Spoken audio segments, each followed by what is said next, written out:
우리 하나님 말씀 보겠습니다. 우리 민수기 34장 1절에서 12절입니다. 민수기 34장 1절에서 12절.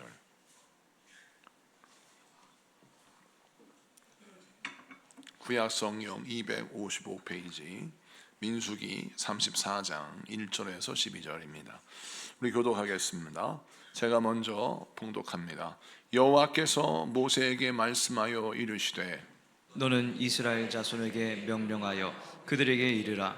너희가 가나안 땅에 들어가는 때에 그 땅은 너희의 기업이 되리니 곧 가나안 사방 지경이라. 너희 남쪽은 에돔 곁에 접근한 신광야니 너희의 남쪽 경계는 동쪽으로 여매 끝에서 시작하여 돌아서 아그라빔 언덕 남쪽에 이르고 신을 지나 가데스바네아 남쪽에 이르고 또 하사라다를 지나 아스몬에 이르고 아스몬에서 돌아서 애굽 시내를 지나 바다까지 이르느니라.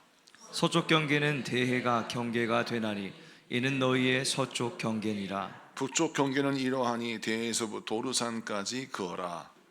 호르산에서 그어 하맛 어귀에 이르러 스닷에 이르고 그 경계가 또 시브론을 지나 하살 에난에 이르나니 이는 너희 북쪽 경계니라.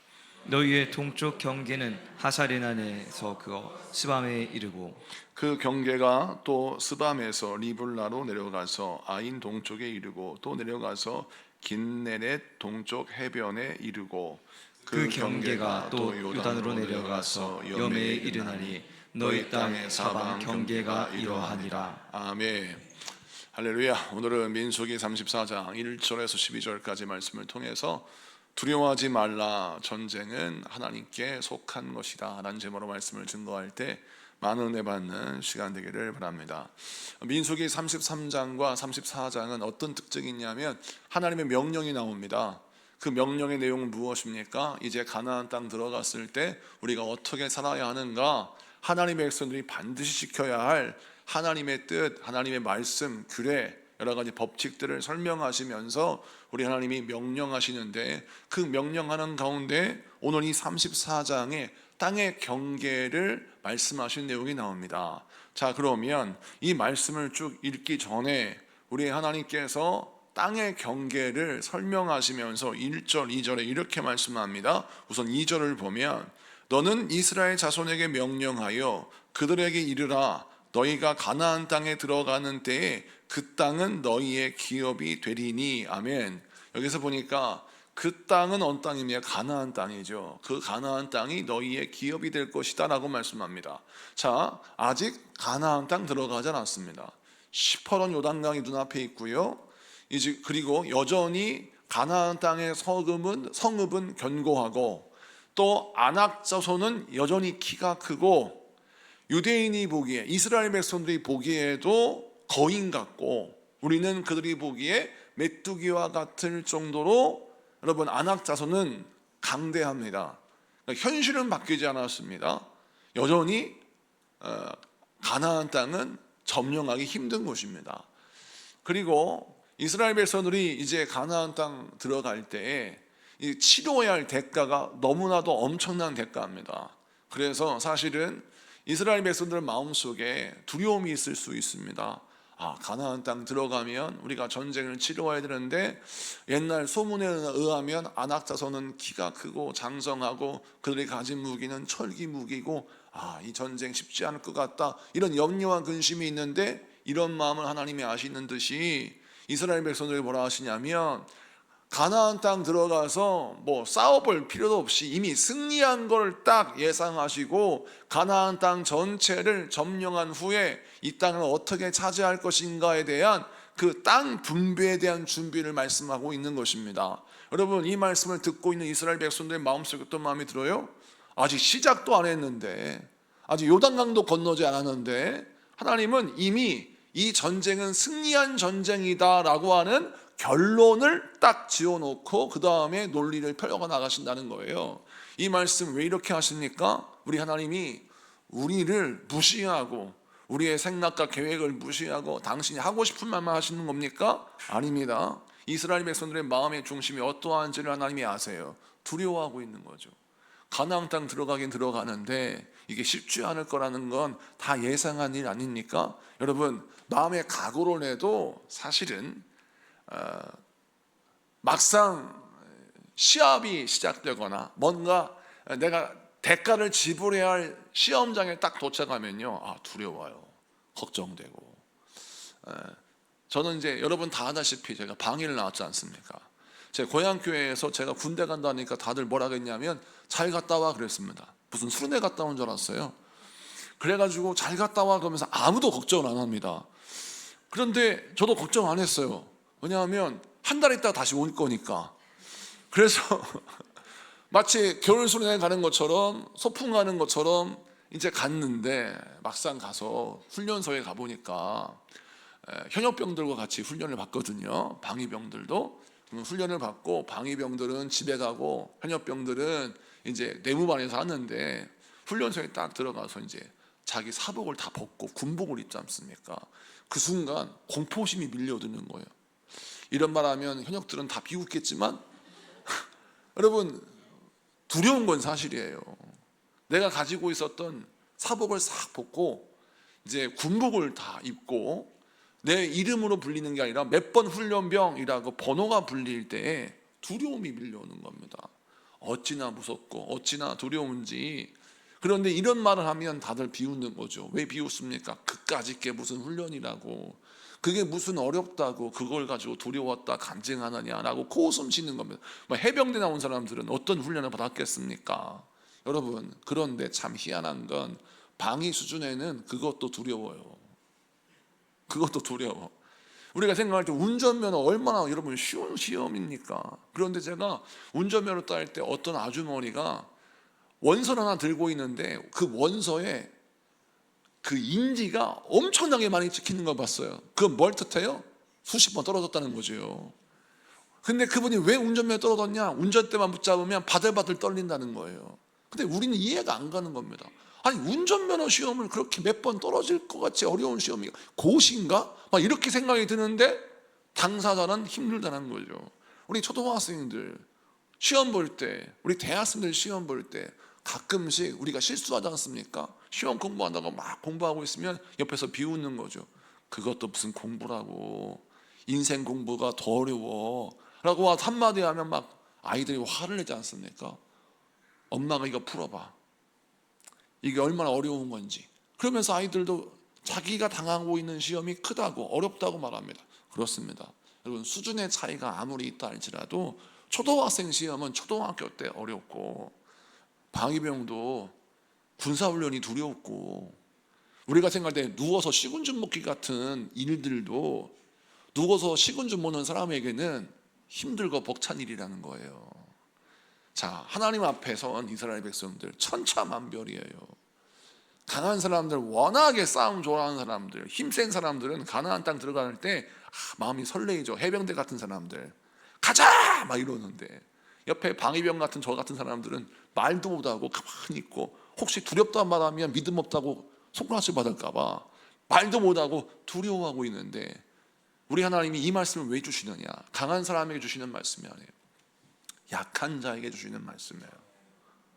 강한 사람은 이미 여호수아 같은 사람은요, 이미 옛날부터 이 산지를 내게 주소서라고 선포하고 기도하고 이런 사람들이기 때문에 우리 하나님이 굳이 위로 안 하셔도 그냥 잘 감당합니다. 우리 교회도 보세요. 우리 학생들 보세요. 우리 학생들 굳이 위로하지 않고도 여러 가지 시험과 환난은 능히 일어나지만 사실 때로는 넘어지고 자빠지고 힘들어하는 우리들이 있지 않습니까? 근데 우리 하나님은 누구를 위해서 말씀하시느냐? 넘어지고 자빠지고 연약한 우리들을 향해서 말씀을 주세요. 이건 뭘 뜻해요? 하나님의 관심은 항상 여러분 연약하고 부족한 사람에게 우리 하나님의 사랑에 초점이 있는 거예요. 그들에게 뭐라 하시냐면 가나안 땅 정복 전쟁은 이미 승리한 전쟁이다라고 결론을 딱 제시하시고 두려워하지 말라는 거예요. 그리고 이미 그 땅을 내가 너희에게 주었고 그 땅을 이렇게 너희에게 기업으로 줄 것이다 라고 말씀하시고 경계선을 쫙 설명하시면서 이스라엘 백성들의 마음속에 확신을 주시는 겁니다. 사랑하는 성도 여러분, 우리 하나님은 우리에게 확신을 주십니다. 이는 무엇입니까? 이 전쟁은 하나님께 속한 전쟁이고, 이 전쟁은 하나님이 풀어가신 전쟁이기 때문이고, 이 전쟁의 시작은 하나님부터 비롯되었고, 이 전쟁의 마지막도 하나님으로 완성될 것이기 때문입니다. 여러분, 가나안 땅 들어갈 때 사실 누가 처음 시작하셨어요? 하나님이 시작하셨어요. 이스라엘 백성들이 나 가나안 땅 들어갔다고 땡깡 부르지 않았습니다. 애굽의 노예 생활이 힘들다고 하소연했지, 가나안 땅 들어가게 해달라고 막 투정 부리지 않았어요. 하나님이 시작하셨습니다. 가나안 땅 들어가는 거. 그래서 그 약속 붙들고 가나안 땅 갔어요. 그런데 가서 보니까 이게 만만치 않은 시험인 거죠. 만만치 않은 문제인 거죠. 그런데 하나님께서 시작하신 전쟁, 하나님께서 마무리하신다고 말씀하십니다. 여러분 인생도 마찬가지예요. 하나님이 여러분을 창조하셨습니다. 하나님이 여러분의 인생의 시작을 결정하셨어요. 그러면 그 인생의 마지막 완성도 누가 하십니까? 하나님이 하십니다. 그러면 우리가 신앙생활 할 때 항상 명심해야 될 것은 내 인생은 주님께 속해 있다라고는 확신이 있어야 돼요. 왜 그렇습니까? 나는 하나님의 형상을 따라 지음받은 존재라는 것은 나의 인생의 시작은 하나님의 손으로 시작되었으니 나의 인생의 마지막도 하나님의 손으로 완성된다라고 선포하고, 두려워하지 말고 전쟁은 하나님께 속한 것이니 하나님께 모든 걸 내어 맡기고 기도하는 여러분에게 축복합니다. 그래서 오늘 말씀 사무엘상 17장 47절을 다시 한번 선포하며 우리가 같이 얘기를 나누기 원합니다. 자, 사무엘상 17장 47절 다 같이 있습니다. 시작. 또 여호와의 구원하심이 칼과 창에 있지 아니함을 이 무리에게 알게 하리라. 전쟁은 여호와께 속한 것인지 그가 너희를 우리 손에 넘기시리라. 아멘.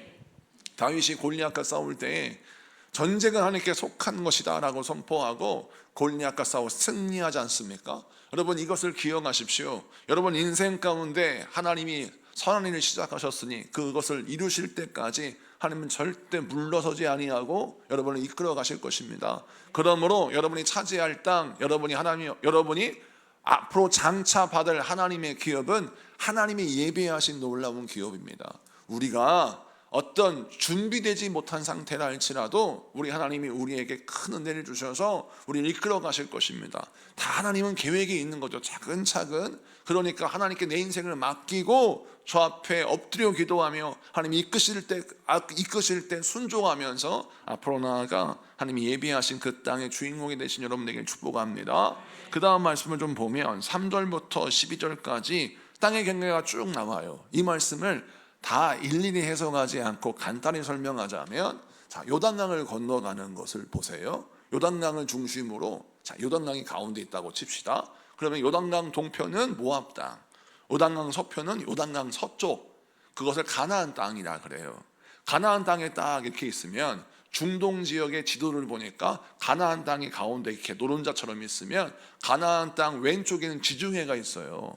그리고 가나안 땅의 남서쪽, 거기에 이집트가 있고, 또 이제 가나안 땅의 동쪽 위쪽으로는 이제 이라크와 연결된 시리아가 이렇게 있는데, 그 땅에 이스라엘 백성들의 지경을 하나님이 하나하나 설명하시면서 너희 땅은 여기서 여기까지다 라고 말씀하신 내용이 오늘 3절에서 12절까지 나와요. 그러니까 지명을 자세히 기록하고 기억할 필요는 없으나 이 말씀을 무엇과 연결할 필요가 있냐면, 이 말씀은 창세기 15장 18절과 연결해서 이 말씀을 봐야 이 말씀이 풀어집니다. 창세기 15장 18절을 보겠습니다. 창세기 15장 18절 이 한 절만 다 같이 한번 볼까요? 시작. 그날에 여호와께서 아브라함과 더불어 언약을 세워 이르시되 내가 이 땅을 애굽 강에서부터 그 큰 강 유브라데까지 내 자손에게 주노니. 아멘. 우리 하나님께서 아브라함에게 약속을 하셨어요. 그 약속이 뭐냐면 내가 너와 너의 자손들에게 가나안 땅을 주겠다. 약속한 하나님의 나라 아브라함의 땅을 주겠다라고 약속하셨어요. 근데 그 경계를 보니까 그 경계가 어디서부터 어디까지냐? 애굽의 강에서부터 큰 강 유브라데까지다 라고 말씀하셨어요. 이 경계가 왜 중요하냐면 이 애굽의 강은 나일강의 주류로 지금 오늘날 중동 지역의 이집트의 동쪽입니다. 이집트의 동쪽. 그리고 유브라테스 강. 이 강은 어디냐면 이 이라크 땅이에요. 그러니까 하나님께서 아브라함에게 약속하시기를 내가 너와 내 자손에게 이 땅을 주겠는데 그 땅의 지경의 경계가 어디냐면 이집트의 동부에서부터 이라크의 서부에 이르기까지 큰 중동 지역의 땅을 내가 너에게 주겠다라고 약속하셨다는 겁니다. 자, 그런데 이 경계와 오늘 민수기 34장 3절에서부터 12절까지 나오는 경계가 틀려요. 분명히 하나님이 아브라함에게 주신다고 말씀하신 경계는 이집트와 이라크까지인데 막상 민수기 34장 3절에서 12절까지 말씀을 보니까 확 줄어가지고 이 가나안 땅의 지도가 이라크도 아니고 그냥 요단강에서 딱 멈춰가지고 유브라테스 강까지 가지 않고 요단강에서 딱 멈추고 그 다음에 사해, 그러니까 염해죠. 염해, 사해, 염해에 딱 멈추어서 지도가 좀 줄은 겁니다. 그러면 우리가 이 말씀을 해석할 때 이해가 안 가고 납득이 안 가는 게 하나님 아브라함에게 하셨던 약속을 이루시기 위하여 이스라엘 백성들을 기어이 애굽에서 가나안 땅을 인도하셨지 않습니까? 그러면 이왕지사 가나안 땅을 하나님이 주신다고 약속하셨으니 이 땅을 차지하도록 전쟁을 시작하시는데 그렇다면 아브라함에게 말씀하셨던 그 지도대로 그 경계대로 이루시면 좋은데 왜 하나님은 이렇게 지도를 확 줄여서 경계를 줄여서 이스라엘 백성들에게 제한된 가나안 땅을 허락하십니까? 이게 궁금한 거예요. 이것을 많은 학자들이 연구를 합니다. 그리고 이것을 묵상하는 거예요. 여기에는 하나님의 신비한 뜻이 있어요. 그것이 무엇이냐? 이스라엘 백성들이 가나안 땅 들어가기 전에 광야에서 40년 동안 방향 유목 생활을 했습니다. 그리고 그 이전에는 뭐 했죠? 그들이 애굽에서 노예 생활을 했습니다. 노예 생활 몇 년 했습니까? 어떤 기록은 400년, 어떤 기록은 430년. 그러니까 대략적으로 한 400년이라고 말하면 얼추 맞아요. 그러니까 400년을 노예 생활을 했고 또 40년을 광야 생활을 하면서 유목 생활을 했어요. 자, 그러면 이들은 정규, 정치, 경제, 사회, 법적인 여러 가지 시스템이 사실은 전무합니다. 하나님이 말씀하신 대로 순종하는 훈련은 했는데 정작 가나안 땅에 정착 생활을 할 때 이 가나안 땅의 문화를 이길 수 있는 시스템이 없는 거예요. 이미 가나안 땅은 오랫동안 국가적인 시스템을 갖추고 있었기 때문에 정치, 경제, 문화, 종교 이 모든 것이 시스템이 다 완결되어 있습니다. 굳건해요. 그래서 그들을 점령한다 할지라도 그들이 가지고 있는 수많은 문화의 기반들을 극복할 수 있는 시스템이 갖춰져 있어야 되는데 이스라엘 백성들은 이걸 준비하지 못했습니다. 그래서 하나님께서 이스라엘 백성들에게 무엇을 허락하시느냐? 앞으로 가나안 땅을 차지할 때 우선 아브라함에게 허락하셨던 약속보다 좀 작은 땅을 허락하셔서 그 땅을 하나님의 말씀대로 통치하게 하시고 나중에 누굴 통해 이루시느냐? 다윗과 솔로몬을 통해서 그 뜻을 이루십니다. 그래서 사무엘 하를 보게 되면 다윗과 이 솔로몬을 통하여 이 유브라테스 강까지 이라크의 땅까지 땅이 뻗어가서 다윗과 솔로몬이 하나님이 허락하신 아브라함의 약속을 완성시키는 장면을 보게 돼요. 자, 그러면 이 말씀을 통해서 우리 하나님 무엇을 설명하십니까? 우리 하나님 우리에게 축복을 주실 때 항상 여러분 중간 단계가 있어요. 하나님의 말씀에 순종하고 하나님의 말씀을 따라 살아가는지 테스트를 하십니다. 그 테스트가 바로 민수기 34장에 허락하신 좀 작은 땅덩어리의 경계예요.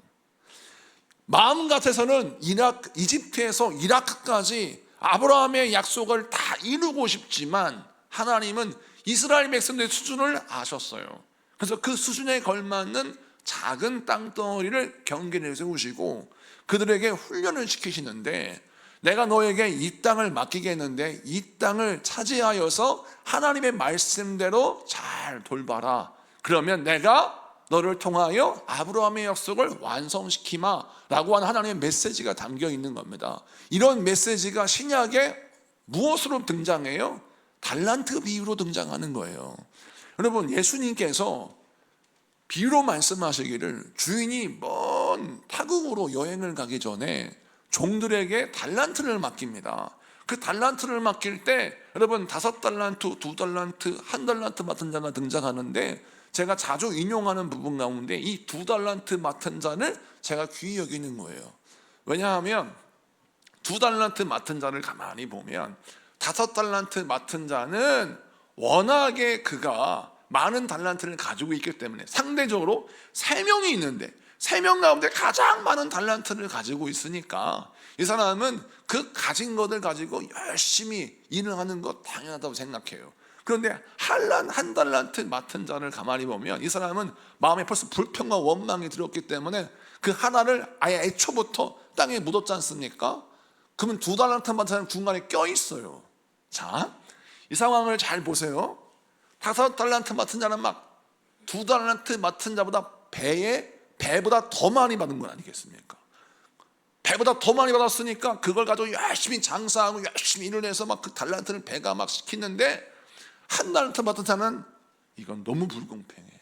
너무 불공평해. 세상에 5달란트 받은 자는 저렇게 5개나 받았는데 나는 1개밖에 안 줬어. 마음에 너무 시험이 들어가지고 그 달란트를 땅에 묻어버렸어요. 자, 이런 틈바구니 속에서 2달란트를 갖고 생각하는 겁니다. 나도 좀 시험이 들락말락하는 거예요. 왜냐하면 1달란트 맡은 자와 2달란트 맡은 자의 개수는 1개 차이예요. 1달란트나 2달란트나 거기서 거긴 거죠. 제가 목회를 오래 했기 때문에 이런 상황들을 쉽게 상상할 수 있어요. 1달란트 맡은 자가 달란트를 땅에 묻고 입을 가만히 놓지를 않습니다. 2달란트 맡은 자에게 전화를 해요. 이거 너무하지 않아요? 김 목사님과 저 1달란트 차이밖에 안 나요. 1달란트나 2달란트나 거기서 거기예요. 도찐 개찐이에요. 5달란트 맡은 자는요, 세상에 나의 5배고 형님의 2배가 넘어요. 차라리 이 달란트를요 1달란트, 2달란트, 3달란트 맡으면 이게 좀 설득이 가지만 2달란트 받은 자에게는 귀가 솔깃한 얘기입니다. 내가 가만히 봐도 동생을 보니까 동생한테 너무 하신 것 같아. 하나님이 어떻게 자네한테는 1달란트 주신가? 그리고 나하고는 겨우 2달란트, 나는 2달란트. 그런데 세상에 김 권사님은 5달란트? 이거는 진짜 너무하네 라고 하면서 1달란트 맡은 자에 휩쓸릴 수 있어요. 그리고 5달란트 맡은 권사님과 잠깐 나누는데 5달란트 맡은 권사님이 눈치가 없어가지고 내가 이번에 5달란트 받아가지고 주님께 너무 감사해서 그걸 가지고 열심히 충성을 해가지고 내가 벌써 4달란트를 모았거든. 1달란트만 더 얻으면 5달란트 채워. 막 이런 간증을 하니까 그걸 듣고 막 속이 상하는 거예요. 아우, 정말 저 권사님은 내 속도 모르고 자기 잘난 척만 하는구나. 이런 상황이 펼쳐질 수 있어요. 그러면 2달란트 맡은 자는 중간에 끼어가지고 누구한테 휩쓸릴 수 있어요? 1달란트 맡은 자에 휩쓸릴 수 있는데, 이 사람은요 시기 질투도 하지 않고 불평과 원망하는 자에게 휩쓸리지 않습니다. 그리고 2달란트 맡은 자는 2등의 자리에서 자기 맡은 일에 충성을 다해요. 그러자 하나님이 복을 주시는데 그 복이 뭐냐? 5달란트 받은 자의 복과 똑같은 복을 줍니다. 달란트 비유를 보면 5달란트 맡은 자에게 착하고 충성된 종아, 네가 지극히 작은 일에 충성하였으니 내가 너에게 이 복을 이 달란트를 주겠다라고 하나님이 축복하시는데, 그 주인 축복하는 내용을 잘 보세요. 착하고 충성된 종이라고 하는 그 말이 토시 하나 틀리지 않고 똑같아요. 똑같은 복을 줍니다. 사랑하는 성도 여러분, 저와 여러분은 2달란트 맡은 자입니다. 왜 그런지 잘 보세요. 우리 세상은 내가 시기하고 질투할 수밖에 없는 잘난 사람이 존재합니다. 존재하죠. 그리고 내가 시험 들 수밖에 없는 불평과 원망하는 사람이 옆에 존재해요. 그래서 우리는 두 사람을 다 보는 겁니다.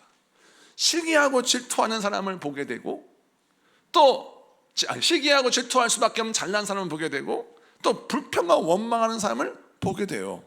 그 틈바구니 속에서 내가 어떻게 포지션을 가져야 될지, 어떻게 내가 신앙생활을 해야 될지 모르겠어요.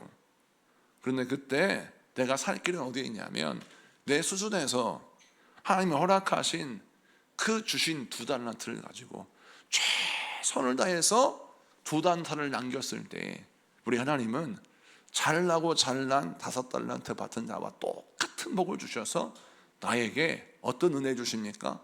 네가 2달란트밖에 남기지 않았다 할지라도 지극히 작은 일에 충성하였으니 내가 5달란트 맡은 자와 똑같이 복을 받게 하겠다라고 말씀하시고 그에게 복을 주시는 것입니다.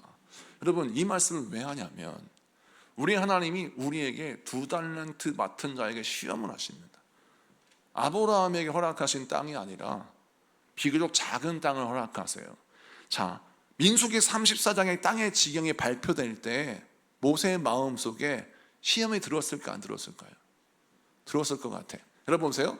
창세기, 출애굽기, 레위기, 민수기, 자, 신명기, 이걸 무슨 오경이라 그러죠?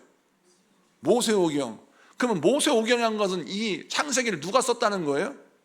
모세가 썼다는 거예요. 그럼 아브라함이 하나님의 땅의 지경을 이집트에서 유프라테스 강까지 받았다는 내용을 모세가 알고 있다는 거예요? 모르고 있다는 거예요? 알고 있다는 겁니다. 알고 있다는 거예요. 왜? 성령의 감동 가운데 하나님의 창세기에 있는 모든 말씀을 모세를 통하여 지필하게 하셨습니다. 그래서 모세를 통하여 남긴 말씀이 창세기, 출애굽기, 레위기, 민수기, 신명기예요. 자, 그렇다면 모세의 입장에서 자, 땅이 발표돼요. 막 기대감이 있죠. 아브라함의 땅이 우리 땅이 될 거야. 그런데 세상에 땅이 너무나 작아.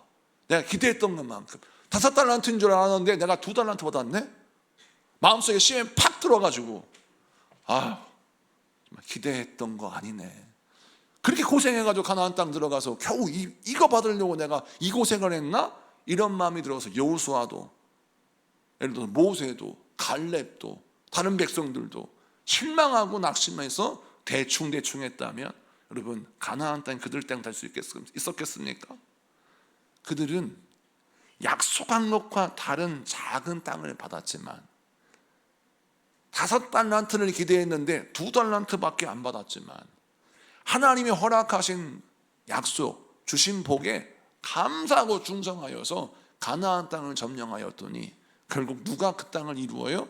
그들의 자손이었던 다윗이 그 땅을 완성시키고 하나님의 복을 이루더라는 것입니다. 사랑하는 성도 여러분, 우리 하나님은 지금도 똑같이 아브라함의 복을 주신다고 말씀하시고 아브라함의 땅을 주신다고 철떡같이 약속하셔놓고 우리에게 2달란트밖에 안 주세요.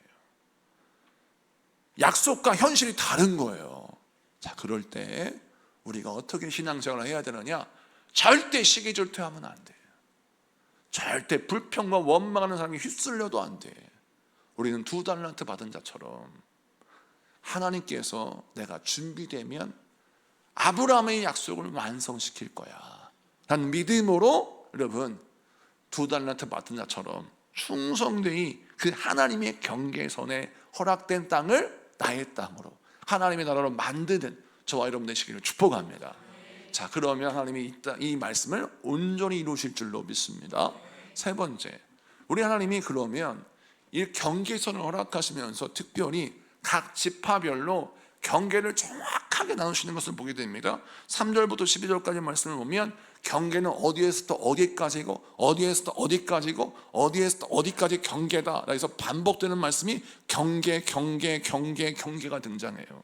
자, 이것은 무엇을 상징하고 무엇을 설명하는지 우리 하나님은 우리에게 말씀하시기를, 자, 이 경계선 산에서 하나님은 우리가 아무리 생각해도 이 땅 너무 좋은 것 같아요. 옆에 눈길을 봤더니 더 좋은 땅이 막 즐비한 거예요.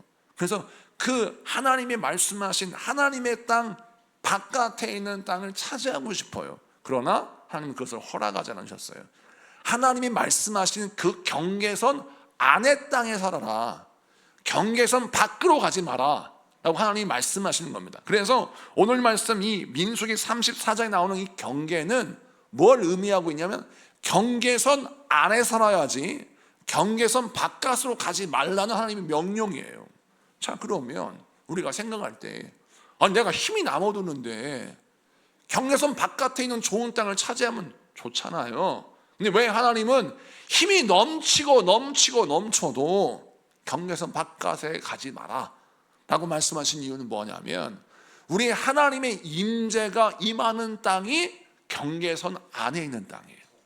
그러니까 하나님과 함께하는 영역이 경계선 아니고 하나님과 함께하지 않는 땅이 경계선 밖이에요. 그래서 우리 하나님이 우리에게 무엇을 심어주시냐면 너희가 인생을 살아갈 때 하나님과 함께하는 영역이 있고 하나님이 또 함께하시지 않은 영역이 있는데 이걸 분별하라는 겁니다. 하나님이 함께하시는 영역은 하나님이 역사하시고 주인 되시는 땅이고 하나님이 함께하시지 않는 땅은 사람이 주인인 땅이에요. 그래서 우리가 인생을 살 때 두 가지 영역을 분별해야 되는데 하나님이 주인 되신 영역에는 우리가 최선을 다해. 그런데 사람이 주인 되는 영역에서는 이게 하나님이 안 기뻐하신 영역이니까 우리가 동참하면 안 되는 거예요.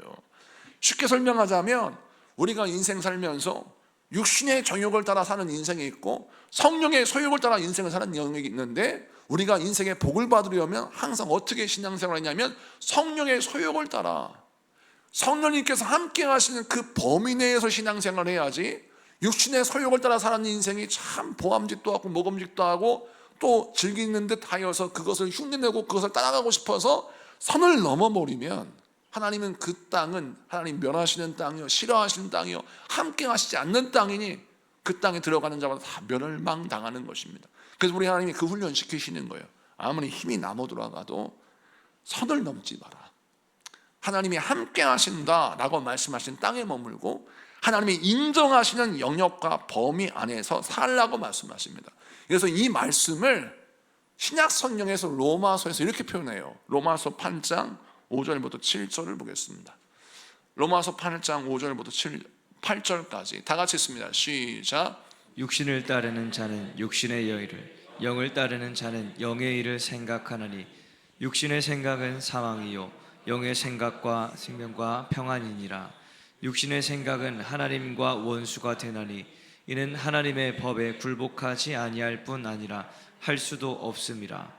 육신에 있는 자들은 하나님을 기쁘시게 할 수 없느니라. 아멘. 자, 신약에서는 구약에서는 이거를 눈에 보이는 땅으로 설명했다면 신약성경 로마서는 이것을 생각의 영역, 영적인 세계로 설명합니다. 자, 우리 하나님은 이스라엘 백성들에게 눈에 보이는 땅을 설명해 주시면서 우상 숭배하는 땅이 있고 하나님을 섬기는 땅이 있는데 하나님의 백성은 우상 숭배하는 땅에는 가면 안 돼요. 우상 숭배하는 사람들과 같이 겸상도 하면 안 돼. 이유는 뭐냐면 그들과 동화되지 말라는 겁니다. 자, 그럼 신약의 시대에 와서 우리 하나님이 우리에게 이 사도 바울을 통하여 무엇을 설명하시느냐?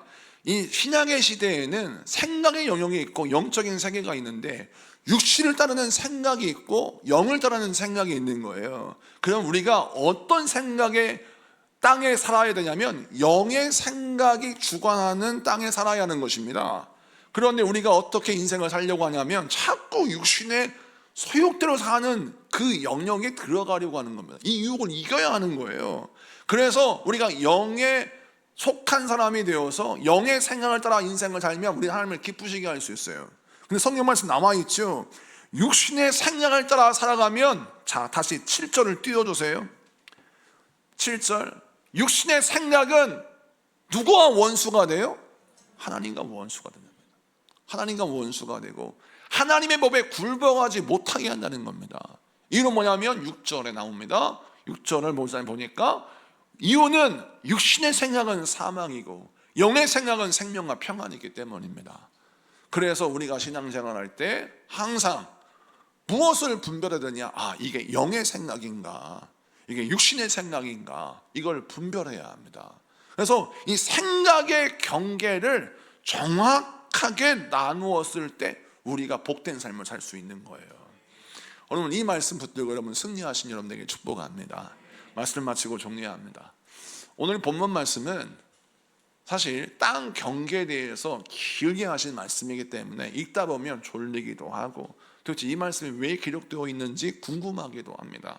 여러분 말씀드렸듯이 이 말씀은 가나안 땅 정복 전쟁, 가나안 땅을 차지하는 이 거룩한 전쟁은 하나님이 시작하신 전쟁이요 하나님이 완성시키는 싸움이에요. 그러므로 나의 연약함, 나의 부족함 이거 바라보며 주저하지 말고 하나님의 완전함을 바라보며 나가라는 거예요. 그러면 우리의 승률을 따라 이기는 전쟁이 아니라 하나님의 완전함을 따라 승리하는 전쟁이다 라고 말씀하시는 겁니다. 그럼 여러분 인생을 승률로 따지지 말고 하나님 이미 완성하고 이기신 전쟁을 여러분 바라보면서 주님 손에 여러분 인생 맡기신 여러분 되기를 축복합니다. 우리 하나님께서 여러분 인생 가운데 허락하신 땅은 비교적 작을 수 있어요. 여러분 하나님께 얼마나 많은 걸 기대했습니까? 아브라함의 약속이 내 인생을 통해서 완성되기를 꿈꿨잖아요. 5달란트 기대했는데 2달란트밖에 못 받았어요. 얼마나 실망스럽습니까? 그런데 이 2달란트 잘 감당하면 5달란트 받은 자와 똑같은 복을 받습니다. 우리에게 기회가 아직 남았습니다. 여러분의 기회가 아직 남았어요. 이 기회를 꼭 붙드세요. 우리가 찬양하고 기도할 때 우리 하나님께서 여러분을 통해서 놀랍게 부으시는 귀한 은혜를 허락해 주실 줄로 믿습니다. 우리 예수 우리도